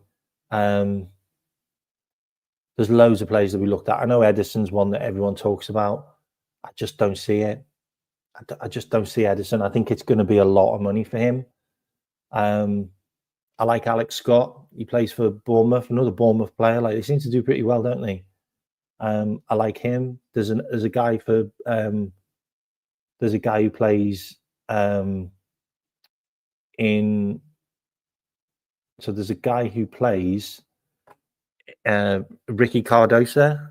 Is it Johnny Cardosa? He's another really good player that we may want to look at. There's Heumlins, who plays for Sporting, another good player. There's guys out there. There's Timber. There's Joran Timber. Joran Timber's a really good midfielder. That's an option. He plays for Feyenoord. So there's options there. I quite like Archie Gray. What if we could go and get Archie Gray? Tottenham are about to finish 14th. What if we could go and get Archie Gray? Go and throw 60 million at Archie Gray. Test the water. Archie Gray looks an unbelievable talent. Maybe go and throw some money at him. I don't know, but I think a central midfielder is definitely needed. I don't think we're going to roll the dice and try it again, because I think the likes of Endo's going to go, Adam Morton's going to go. I do think Harvey Elliott will go, unfortunately. And maybe Stefan Petasic might come in, but I don't trust him to be that guy next season. It's an interesting one. There's also a couple of other players. I think there's a player for Dortmund that we're linked with. That's a really good point that you just put Dortmund in there. I think there's a player for Dortmund that we're linked with. I'll give you his name. Yeah, only because I couldn't pronounce it. Felix Metscher, who's 24. Another really good player. Played 20 games this season. He's got 2 goals. He's a defensive midfielder. He's been at Dortmund for 50. He's been at Dortmund for 2 years, 57 games, 5 goals, and he played for Wolfsburg before that, 50 games, 3 goals, and before that he played for Manchester City. He came from Man City's academy, and this is an interesting one because he's also homegrown, by the way. And I also haven't got an issue with Liverpool going to raid Dortmund to get a couple of players. Like if we raided Dortmund and got Gittins, Nemetche, and oh God, what's his name? Oh God, what's his name? Who's the defender? Who's the left-sided defender that they've got? Actually, Slotterbeck. If we went and raided them for those 3, I'd be over the moon, like absolutely over the moon. Yeah, so it's an interesting one. Also, Frimpong's homegrown as well, by the way. And also, we're getting the Man City academy, the data guy. So the likes of Nemetche and Musiala and Gittins and like all of these players that have come through Man City's academy, we'll actually be getting that guy who's probably got most of them through his data. So we could be in good hands for the future, which is funny. There's 40 of you in here. If you can hit the like and subscribe, please do. Okay, so what else did I want to mention? Yeah, so I wanted to mention, where is it?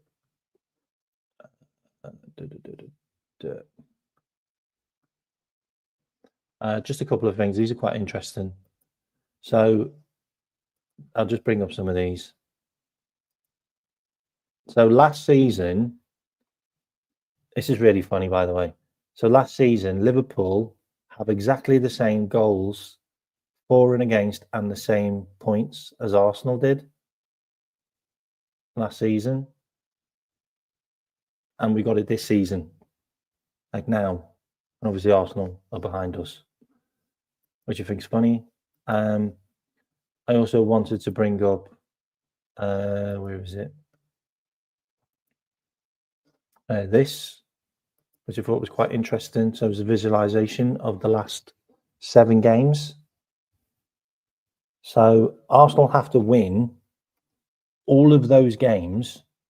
So they have to win against Brentford, Ipswich, Crystal Palace. Crystal Palace is a tough one.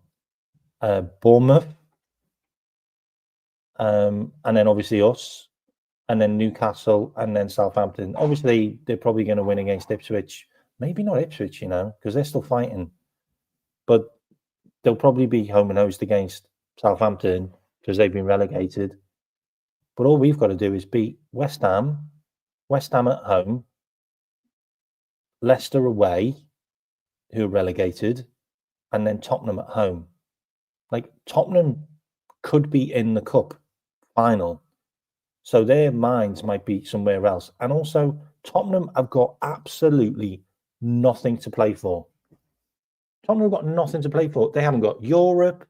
They haven't got relegation. Like they are literally, they'll be resting their entire team for the cup. They'll be resting their entire team for the cup because they're going to put every single egg in the basket to win that cup, because that's the only way their manager is probably going to stay. Yeah, I couldn't think of what it was. Europa League. Yeah, Europa League. I just think that's really interesting that we'd be playing them around that time. and Arsenal have to win all of those games. Like, do you really think we're going to lose at home to West Ham and we're going to drop any points to Leicester away, who will be relegated? And then we've got Spurs at home.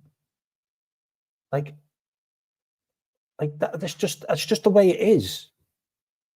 Like we've lost 2 games all season. I showed you that chart. Like, we lost 1 game at home and 1 game away. Like, it's just like, it's done. Like, it is done. And if Arsenal beat Real Madrid, like, on both legs, then Arsenal are going to rest players because they will have a Champions League game against either PSG or Aston Villa. Like, they're not going to not going to put all their eggs in the basket for the Premier League when they've still got to play us at our ground, which is here, which is still 2 games away. So, like, are Arsenal going to drop points against Bournemouth?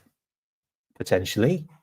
Are Arsenal going to drop points against Crystal Palace? Potentially. Like, will Arsenal drop points against Brentford? Well, they might well do, because they've got Real Madrid away. So they might rest more players. I'm just saying, like, we don't need to be worried about this now. It's a procession. It's going to happen. Just like the Mo Salah and the Virgil van Dijk contracts. It's not a case of I can't think of the words. What is it? Not a case of when. It's not a case of where. It's a case of when. Is that how you say it? Is that how you say it? I am absolutely convinced. I've convinced myself, by the way. I am absolutely convinced that Mo Salah is going to be on number 10 next year. I'm convinced Mo Salah is going to move into the middle next year, and he's going to play more of a 9-10 role. And I think Frimpong's going to be our right winger next season. I've convinced myself. Like, I'm so convinced by it that I actually did it in Football Manager and won 3 league titles. And Frimpong was chased by Real Madrid for 2 years. And in the end, I had to sell him because he wouldn't sign a new contract. And I'm so convinced in that setup that I signed Kirkes and Hato, and they were just absolutely unbelievable in our defense. Like, Gerald Hato was scoring like 10 goals a season, like from the left back, centre back position. And then I got Dean Huijsen, because eventually they sold Dean Huijsen to me, and Dean Huijsen also scores an unbelievable amount of goals as a centre back. I know, it's hilarious. I know, but I did it in Football Manager, and I also signed Angelo Stiller, and Angelo Stiller became world class. I know it's not Football Manager, but I actually did it just to see whether it worked, and it just works. Like, and I took the tactics that Slot had in Feyenoord and put them into my team at Real Madrid, at Liverpool, and it's amazing. And McAllister is an absolute monster in the number 10 position, like stroke 8, 10 position. I know. We're still being linked. I really hope so. Like, I really hope so. He's the one I really want. But I also really want Isaac. The only thing about Isaac is the team that he plays for has a lot of pulling power with their fan base and their owners. Like, trying to wedge a player out of a team where the fans absolutely adore you. Like, he's going to get the same love at Liverpool he will at Newcastle. Like, there's no doubt. And then you've got owners that are literally almost trillionaires. Like they own all the oil in Saudi Arabia. Like they've literally got $1 billion they can spend in the transfer window if they were allowed, but they can't. So how do you get a guy out of a club like that? That's the problem, because Newcastle. Okay, so I'm going back to Football Manager, by the way. So I tried to sign Isak in Football Manager, and let me know in the chat as well if you've tried. He cost 340 million before the board stepped in and said, we're accepting this bid on behalf of Eddie Howe. Like, I know that's comical, but he literally cost 340 million before the board stepped in, because they just kept on rejecting the offers. And he's still got 3 years left on his contracts, and he's absolutely adored at Newcastle. And they could literally just say 200 million, and are Liverpool going to pay 200 million for Isak? Like, are Arsenal going to pay 200 million for Isak? Nobody's going to pay 200 million for any player. Like, I just don't care. Saudi Arabia won't even pay 200 million. Like they offered like 150 million, I think it was, wasn't it? Isn't that like the most they've offered? Like maybe 250 million they've offered. But Isak, I just think Newcastle are just going to go no. Like, we just won a cup for the first time in like 8 years. Like, they might make top 5. If they make top 5, then he doesn't need to go, because he's in the Champions League. So it's, what are you offering that he's not going to get at Newcastle? And that's the thing. Like, and we have too many things we need to fix. And we might even have a centre-back issue with Konate now, which we never even dreamt of. Like, we were more worried about Virgil. Like, Virgil might sign and Konate might leave. Like, just let that one sink in. So we might have an issue in another part of the pitch that we didn't think we'd have an issue. So it's a really difficult one. And it could be a case of the end of the season, Slot might have this actual get out of jail free card where he can go, you know what, guys, it's not my squad. Can I get my squad now? Because I've just won the league. I've just pissed the Champions League. I got knocked out by the winners, and I got beaten in a cup final. Like, anyone could get beaten in a cup final. And you also have to look at the running of games before that cup final. Didn't we have like Manchester City, Aston Villa, Everton, PSG? Like, we had some really, really tough games before we had that cup final. Like, and we had Newcastle as well, by the way.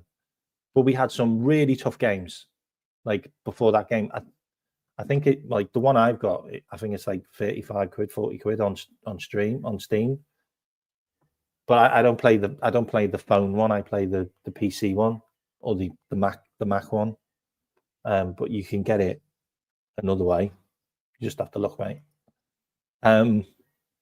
Anyway, what was I saying? Yeah. So he could have this get out of free jail card where he just goes, look, guys, I know who I don't want, and he can go. He can literally just come out with the names. He can go Robbo.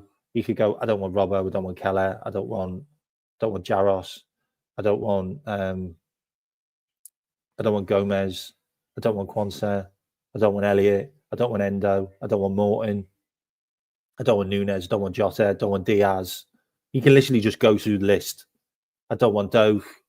I don't want Stefan Bacesic because I tried to get rid of him anyway. Like, he can literally just go through this list. Chiesa, he clearly doesn't want Chiesa. You're absolutely right.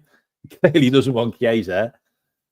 he could just literally go through this list. He can even turn around and go, you know what, I've got Mamadashvili coming in. I don't want Ali. Like, he could literally just go through this list. And we could be looking at 20 players.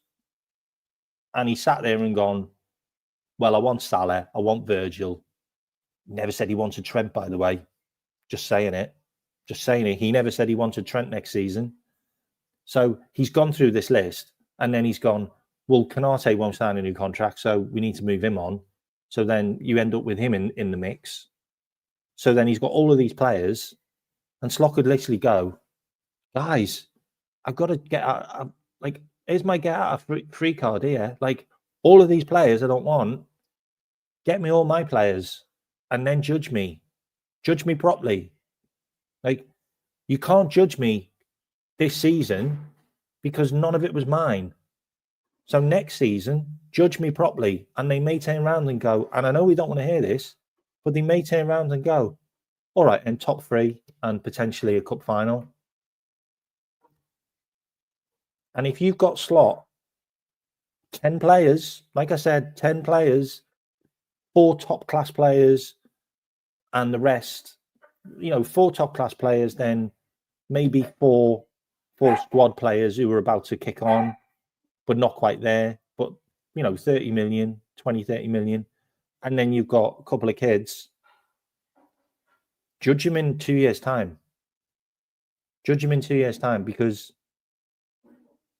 if he's got his team and he gets his team the way he wants them to play, we play different football. And we could be winning the league in 2 years' time, 3 years' time. Because people don't think we're going to be winning the league next year. People won't think we're going to win the league next year because we ain't keeping all those players. But if you add, hypothetically, and this is where my optimism comes in, if you add 15 more goals in attack, you add 15 more assists in attack, and you potentially add another 5 goals from defence and 10 assists from defence, we're looking at a different team. We're looking at a different team. We're looking at games where we didn't win because we couldn't get that extra goal. Well, we could. And we still have the defence. We still have that. We still have Virgil van Dijk. Potentially we got Mamadashvili, who, by all means, looks like a good goalkeeper. Looks like a really good shot stopper. Like, we've had a problem with shot stoppers. Like, we've had a lot of goals conceded that were like shot stopper goals that maybe a good shot stopper might do better with, because we haven't needed one-on-one goalkeeping. Under Slot, we haven't needed one-on-one goalkeeping. Like, the only game where we've needed one-on-one goalkeeping was PSG away. Like, when they had quite a few one-on-ones, but the majority of the goals we've conceded have been long shots or really scruffy ones from just outside the box or just inside the box that have took deflections. And some of them have been through the goalkeeper's legs, which I hate to say is something that maybe if we cut out, we wouldn't concede some of those goals. We'd have won against Everton and we'd have won against Fulham because we hadn't have conceded through the leg goals. I think there's another game as well where we conceded through the leg goal that we drew. So I just feel that, like, next season he might at the end of this season he might pull a get out of real jail card and go, guys, this isn't my team. Like, we're getting rid of a load of players. Can I get rid of a few more? And can you back me? And can I get my 7 or 10 in? And then can I be judged in 2026 when I should be judged? Because you couldn't have been judging me this time round. Like, the target was probably top 4 and the cup final. Well, he's delivered. He's delivered. So this time round, you look at him again then, and you look at the way we play football, because I don't think we play football the way Slot wants to play football, because we haven't got the personnel to do it. And that's me for tonight. All right, guys. Amazing. Great to have you all in here. Hope I've filled you with a lot of optimism, and I hope I've kind of given you a little bit more faith in the team and what we're going to do, and the fact that it's not just like the contracts. It's not of where or when. It's not. I can't think of the words. It's down to when it's going to happen. It's not an if. It's not an if. That's it. It's not an if. It's a when, and it's going to be soon. It's going to be the league, and it's going to be Virgil, and it's going to be Mo. So it's not an if. It's a when. And next season, I'm really optimistic, and I'm really excited to see what happens. And look, trust the system. Trust the system under Edwards. It's got us glory and a lot of trophies with him at the helm, with obviously Jurgen, but this time it'll be with Slot. And up the Reds. Big up, guys. Catch you later.